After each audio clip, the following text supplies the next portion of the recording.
Привет, comrades! It is time for us to do the next video in How to Play series on the Russian cruiser line. This is Tier 8 Chapayev class cruiser. The Chapayev class of cruisers were a class of 7 planned and 5 completed cruisers built for the Soviet Navy. The original Chapayev class was to be 17 ships in strength, but only 11 were actually ordered in 1939. And then, only 7 ships were actually laid down before those crazy Germans invaded in 1941. 5 ships that were completed were Chapayev, Zheleznyakov, Koibyashev, Chikolov, which was renamed to Komsomolets, and then Frunze. The design is based on the Kirov-class cruiser, but the armament of a few of the preceding design studies, which ultimately is the Shchors class in this game, was actually selected for the primary armament, that being those 4 triple 152mm guns with the higher rate of fire, which is why they were chosen over the 180mm guns of Kirov. These guns also were in their own individual elevation cradles, which allowed each barrel to elevate independently of the others in its turret, which, at least for the design time frame, was kind of the new hip thing. Every aspect of this ship is an improvement upon the Kirov class design. Chapayev had more armor, they were larger, they had alternating machinery spaces, which improved protection from torpedoes and flooding, and it also allowed the ship to better resist torpedo damage to the center of the ship, which, had they been all inline, it would have taken out multiple engine rooms at once. That's never a good thing. The big question mark here, though, is when we start talking about service history. And I'm guessing that a large part of the reason for this is because the US Wikipedia page, as well as the World of Warships Wikipedia page in English, have basically no historical information on these ships. At all. So in terms of their service history, I got nothing for you. In terms of their in-game play style, this is basically a copy vodka of the Shchors, but you're trading radar for spotting aircraft. Gains a little bit in base range, but because we're getting rid of the spotting aircraft and the top hull configuration, it's really kind of a net downgrade in terms of range. Otherwise, the guns behave exactly the same. They have a little bit more dispersion, but that's because that also has a little bit more range, and that's just kind of the way that the game works out. You're seeing your dispersion at max range, and so obviously the dispersion number in-game is going to be higher. I don't believe there is any functional difference in terms of accuracy between Chapayev and Shchors. So it plays basically the same. Chapayev has a longer range secondary battery, woo, with a slower rate of fire, yay, but it's otherwise identical in terms of the number of barrels on board.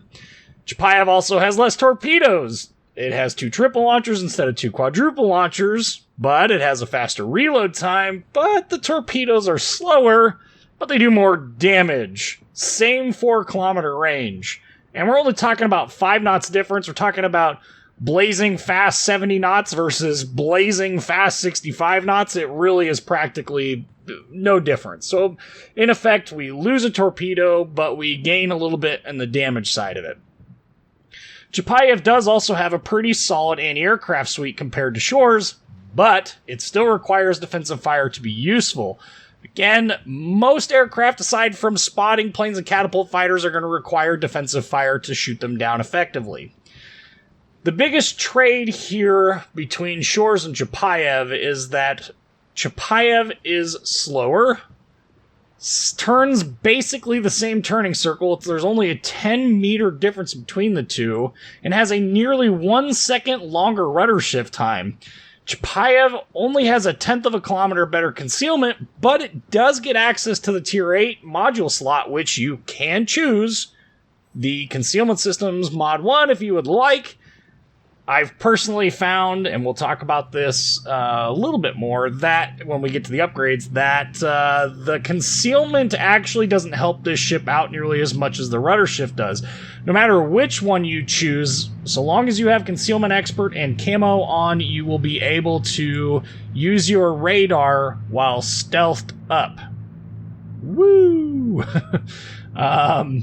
Overall, though, this ship is still very strong, even at Tier 8, even though the fact that it sees Tier 10 battles nearly constantly, it still works best as the long-range harasser that Shchors was. We just trade off a couple of utility things for what is essentially the same ship.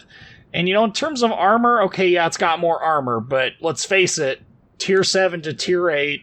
At Tier 7, you're primarily in 5 to 7 matches, where you're looking at guns that range from 11 inches to 14 inches to 16 inches, I guess, technically. Once we start seeing Tier 10, now we're starting to see 18 inchers, we're starting to see, 16 and a half, we're starting to see just, in general, not pleasant things to go up against. And we don't have enough armor anywhere to effectively tank shells anyway, except for if we get really lucky and catch it on the belt. It's about the only place that you're really going to be able to resist any of those 16-inch shells. Not quite to Moskva and the ridiculous belt armor quite yet. Alright, let's look at this ship in terms of stats. 37,000 hit points, which is a 5,000 hit point improvement over Shchors, up to 175 millimeters of armor, which is going to be on the turret faces. The secondary, main battery, speaking of, consists of 4 triple 152 millimeter guns. They have an 8-second reload time, 22.8 second 180 degree turn time, 142 meter dispersion. Again, that's at max range. 2200 max HE shell damage, 10% fire chance. That's something to note. It's the same shell as Shchors. The HE shell with IFHE will penetrate up to 32 millimeters of armor. You are required to have IFHE on this ship to really make it work. Armor piercing is also pretty reasonable. The 3300 shell damage and relatively good penetration at pretty much every range makes the AP actually viable. We'll see that in the battle video. Max range is 17.3 kilometers. AP and HE shells travel at the same velocity. The secondary battery, again, 5.3 kilometer range is longer than Shchors. These secondary batteries actually have, let's get rid of this for a second. The secondary batteries should look somewhat familiar, at least the mounts should look somewhat familiar. They are 4 dual 100 millimeter gun mounts. They have 1,000 meter per second muzzle velocity, 1,400 shell damage, 6% fire chance, really basically nothing more than glorified fireworks. And at 5.3 kilometers, you're probably using torpedoes more for damage than you are the secondaries. Just saying a lot. But they do have a pretty good set of firing arcs. Yay! Torpedoes, 2 triple torpedo tubes. We talked about this a little bit, but 17,933 damage, 4 kilometer range, 1.3 kilometer detection range, 74 second reload time, and 65 knots in terms of speed. Anti-aircraft suite consists of 14 dual 37 millimeter guns. Here they are. They look an awful lot like a 40 millimeter Bofors. I wonder why this is, comrade. We also have those 100 millimeter gun mounts. Our AA bubble starts out at 5.8 kilometers, comes into 3.5, then the medium kicks in and takes over from 1 to 3.5. And you can see there, pretty high hit probability, all things considered. 85%, that's pretty stout.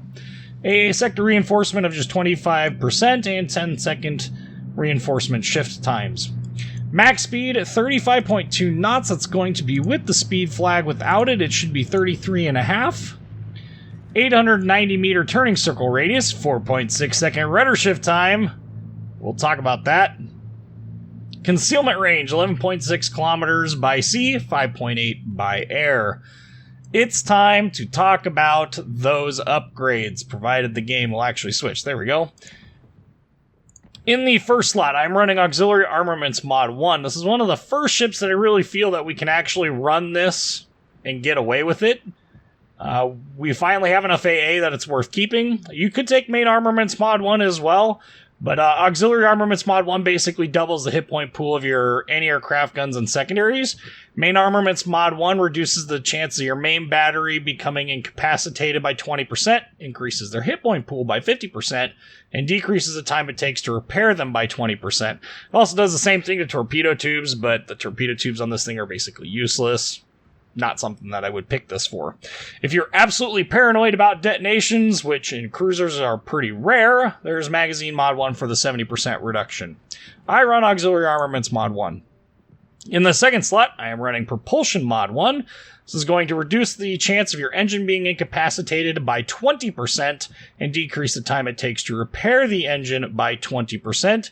Steering Gears Mod 1 is basically the same upgrade, but for your steering gears, and those two modules are the only modules that I'd recommend. It just kind of depends on which one you hate losing more.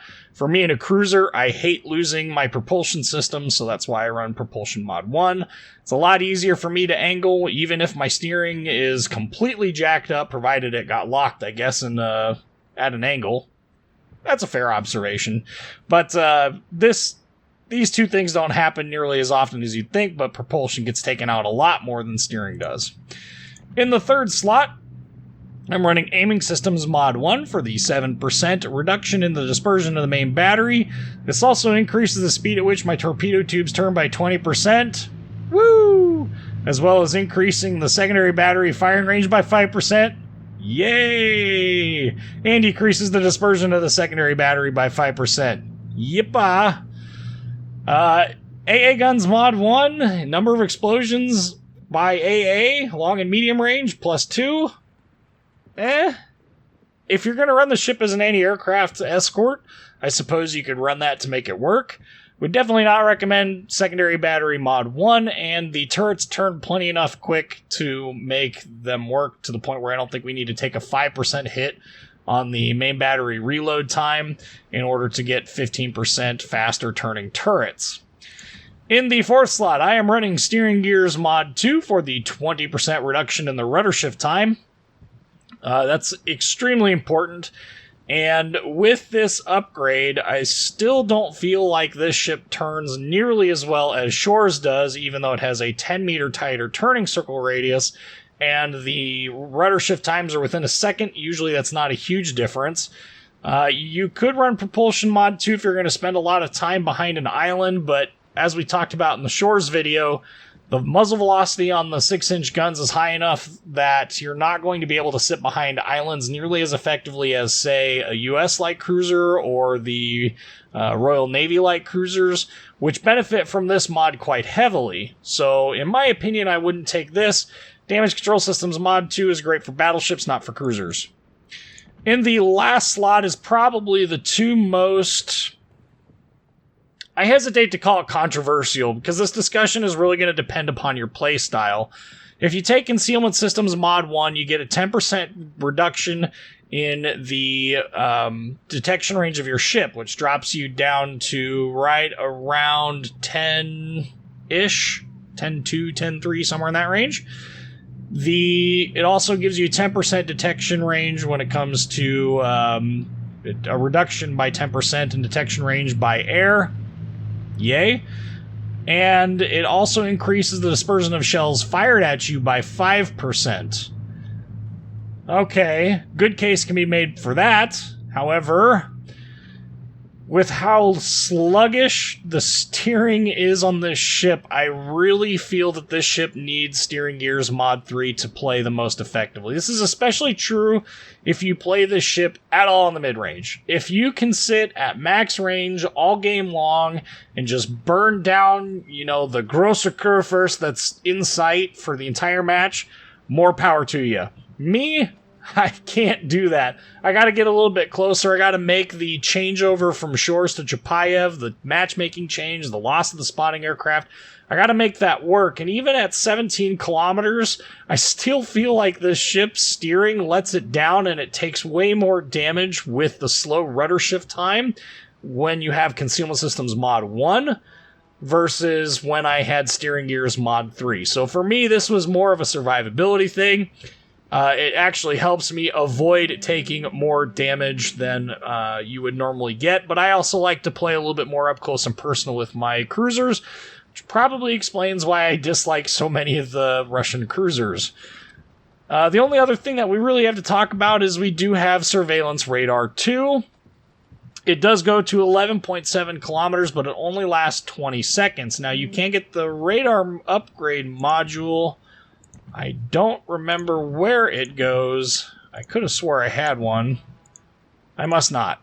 It might not be available for Chapayev. We might have to wait for... Well, let's just look on Moskva real quick, see if it... I could have swore I had one. I must not have. At the end of the day, you know, you're talking about only increasing the radar duration for a little bit. Does it matter? I don't know. Use your own judgment there. We also do have access to hydroacoustic search, if you would like it, as well as defensive AA fire. 5 kilometers detection of ships, 3.5 on torpedoes. That's pretty healthy. That's pretty strong. If aircraft carriers weren't such all the rage right now, I would definitely recommend taking the hydro over the defensive fire, but because we're in the middle of the carrier rework, obviously you're going to need to take defensive fire to really make the AA battery work on this thing. Alright, that's enough of talking about this thing in port. Let's go look at it in a battle video.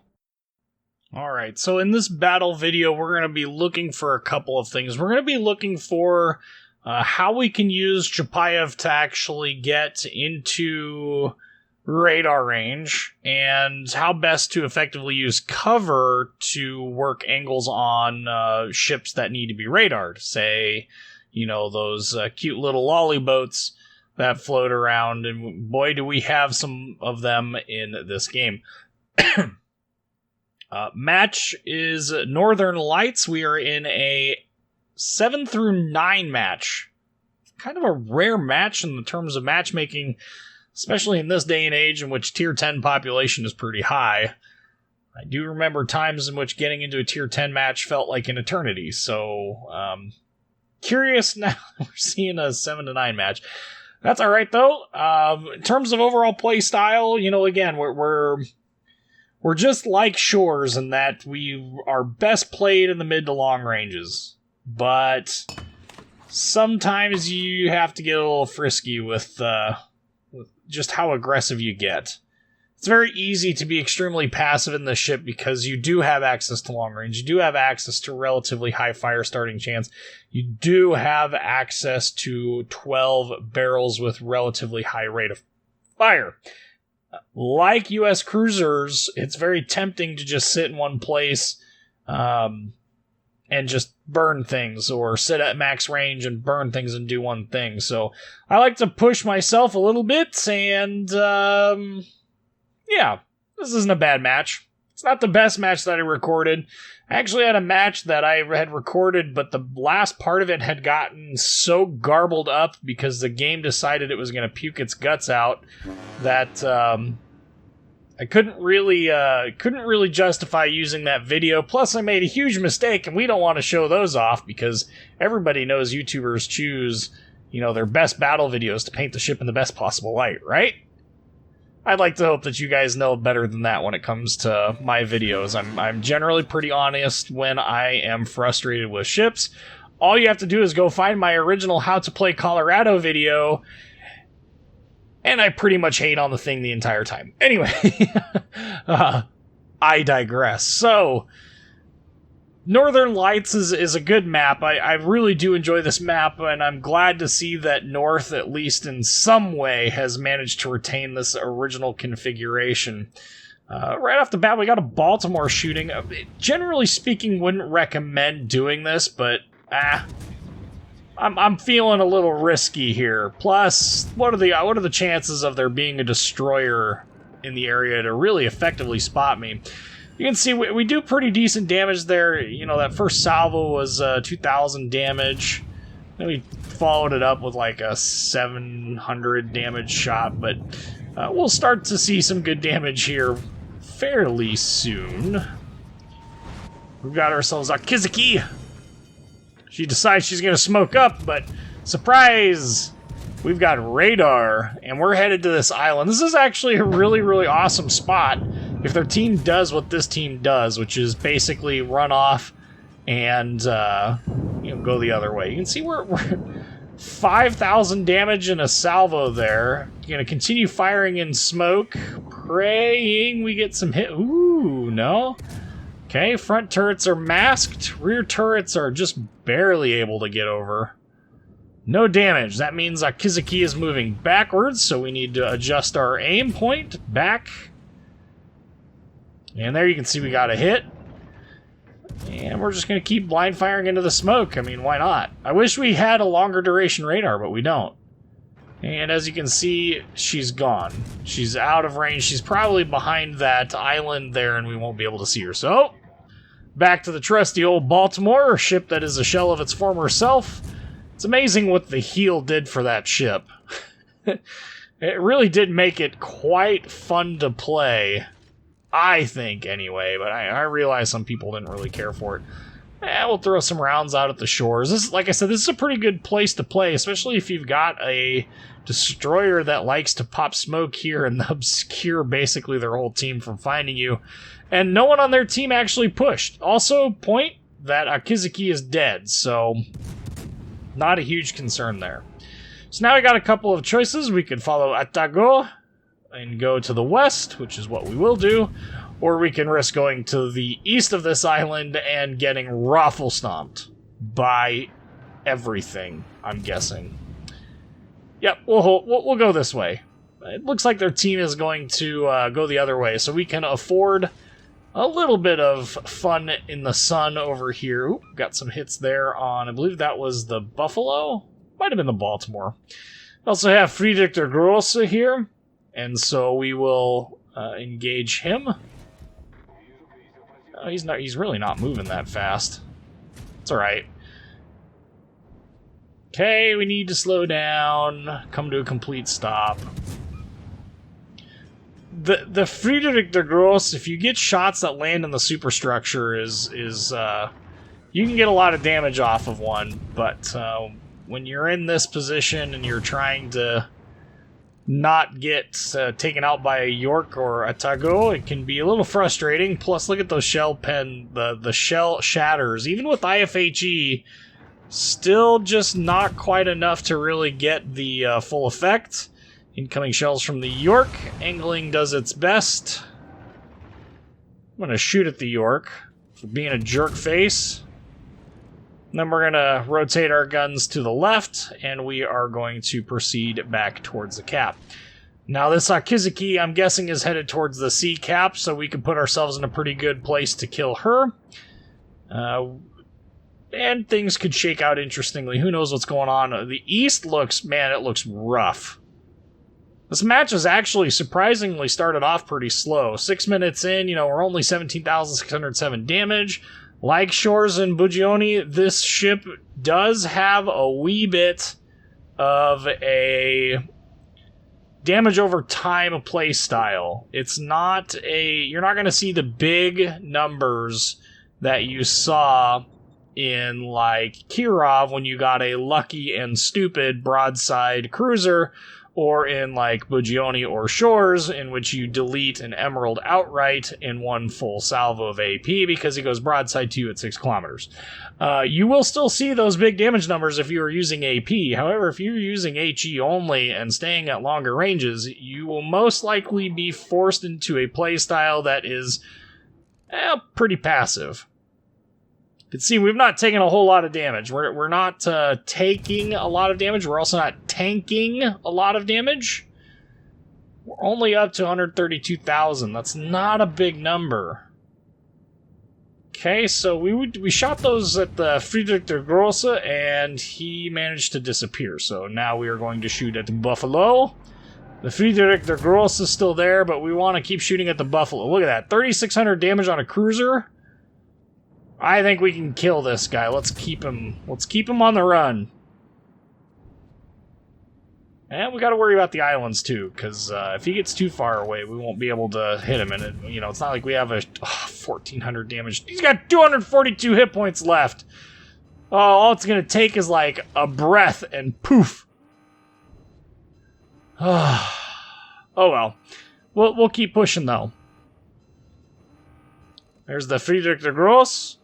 And at this point, you can see how I've used islands this entire time to basically keep myself concealed. This is a play style that if you're used to US light cruisers, you get very used to. It works pretty well for the Russian cruisers. You just have to remember that you can't hug islands and shoot over them like you can with the US cruiser. Oh my goodness, 242 hit points. Somebody breathe on that guy. That's just frustrating. Our Mahan finally died. That's our first on our team that's died, but they're down 2. No, seriously, somebody needs to, like, breathe on the Buffalo before he decides to... Yes, thank you. Oh, look. A Kutski. The Elephant Lady has been found. 1,400 damage going up the stern. Well, that was really kind of lewd. And to make matters worse, we also used our radar. So... surprise! Okay. Well, two more shell pens. Like, well, that was kind of a waste of a... Whoa! Somebody smacked a Kotski. Well, that's alright. At this point, I was trying to see if I could get my rear guns on target there, but... Ooh, Kotski. Oh, she's slowing down. No. Let's put another salvo in the exact same place. See what happens. Surely. Nice. Snuck the kill. So, 27,000 damage, and we're there! Woo! We got a kill. Alright, so we're finally on the scoreboard. Now it's just a matter of playing around with our food a little bit here and going after a Friedrich der Grosse and doing our best to make some German sausage. Believe it or not, the ship is really way too... It's a lot more, It's a lot more bullet resistant than I remember it being. It seems like when I'm piloting any German battleship, it seems, or captaining, rather, any German battleship, it seems like I get started on fire by any HE shell that happens to randomly impact the deck, but here I am in the, Russian cruiser line, notorious for starting fires, almost as notorious as the Japanese Navy line, and we have started exactly 0. 10 minutes into this match, 0 fires. Hashtag Russian bias. Finally got a fire. Just 10 minutes and 10 seconds into the match. Finally got a single fire. At this point, I was thinking, man, we could probably sit here and... Oop, there's another fire. Huzzah! We could probably sit here and troll the crap out of this Baltimore. Oh, he burned his DCP right away. Ooh, I didn't realize he shot a friendly there. Sorry about that. That wasn't very helpful, considering that he is low on hit points. But what I realized is that we have a wee bit of a problem. That York that's up in the north is in a really good position to make me hate my life. And there you can see some angling working, doing its job on the Baltimore. No, he's disappearing, so we'll keep shooting at the Friedrich der Grosse. But we gotta pay attention to this jerk face in the York over here. Switching to AP to get him. Oh, got another fire on the Friedrich. So, yeah. Probably made a wee bit of a mistake here, but ouch. That was a good hit. 13,000 damage, but I'll take 8 off of him. Not a complete loss. He bailed behind the island. As a result, you can see the AP punch through quite effectively. You know, about 10k away. AP on certain ships that have notoriously large citadels, like the York. You can definitely citadel them, and I highly recommend learning to switch, because this is a skill that will come in handy when it comes time to switch to Moskva. It should also help somewhat with Dmitry Donskoy. However, Dmitry Donskoy is just not a fan of that ship. Really not. But that's a video for a different time. I hope that I get that video fairly easily. I'm guessing I won't. I'm guessing it's going to be salt-inducing. Thankfully, this video wasn't salt-inducing. During my entire time playing the ship, I think my lowest damaging game was 66,000 damage. You know, I've only had... I skipped through Dmitry Donskoy for the most part. Ooh, we shot down an aircraft, too. I skipped through Dmitry Donskoy through Chapayev and Shchors from Bugioni to get to Moskva. I wanted to mess around with it before Clan Wars a long time ago. It never came to fruition. Never used it because didn't understand the playstyle. Alright, so York. And no citadels, 3 overpens, a shell bounce. We're aiming just a little too far back. If I would have aimed a little bit further forward, that would have been a... I don't know if it would have been a dev strike, but it would have killed him. And angling. Bounce-a-dee, bounce, bounce, bounce-a-dee, bounce, bounce. Can we get the kill? Can we secure it? I think we're going to secure it right here. And, ooh, he gets a salvo off. Oh! 10k damage, avoiding the torpedoes. Up to 84,196 damage, 2 kills. We are at 700,000 potential damage. And we have the shores to shoot at. This almost feels like sacrilege. Comrade, it is apparent you are not part of Soviet Revolution, and we must send you to Gulag to get re-education. Ask Mastfire about this sometime. It is good time, I promise. Oi, Alsace is none of your business, but has your name. And we'll shoot just in case. Oof, he's gone. And just like that, we're at the end of the Chapayev video. And let's look at the end battle screens. Maybe. There they go. 84,194 damage, 2 kills. We got an aircraft. 3 fires all the way at the end. 1,888 base XP. You can see AP and HE shell damage. Overall, I think Chapayev is a pretty solid ship. I really don't have many things to complain about with it. Just seems like a bit of a side grade from Shchors with worse matchmaking, but with radar. It's kind of a toss-up. Not a bad ship, though. Anyway, I'm your Peacekeeper. Like, comment, subscribe if you haven't already. And thanks for watching.